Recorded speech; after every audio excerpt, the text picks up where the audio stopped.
Yun ba sa mga Gen Z kaya? Paano na yung mga ano ngayon? Yung mga, "Huwag kang lalapit diyan, may ano yan." Yes, Paano na oo. ba ngayon? Sila may cancel culture na silang Oo, nagaganap. eh, 'no? 'Pag laging nagpo-post yung friend nila, hindi nila Oo. nilalapitan kasi low-key lang daw sila. Oo. Incognito.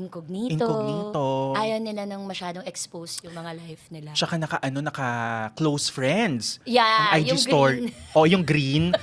'Di ba Tuesday pagka yung ano, yung may circle na green, ay, Kasali ko siya sa friend, taray, list. taray. Importante ako sa kanya, Oo. nalalaman ko. Oo, close pala kami. True. So, pag wala ka dun sa green, alam Oo, mo na. Alam mo na. Yun. Tapos kunwari pag na-discover mo pa na, hindi nakita ko sa close friends ni ano eh. Oo. Close friends? Ay, hindi Ay, ko nakita. wala siya. Diba? Oo, Parang- doon mo malalaman. Pagka hindi ka na makasend na-block ka na Oo. pala. Ni-restrict ka na. Strict ka na. Iba na yun. Iba na Oo, yun. hindi na yun, baka meron na kayo kailangan pag-usapan. Oo, may kailangan na kayong i-diplomacy, di ba? True.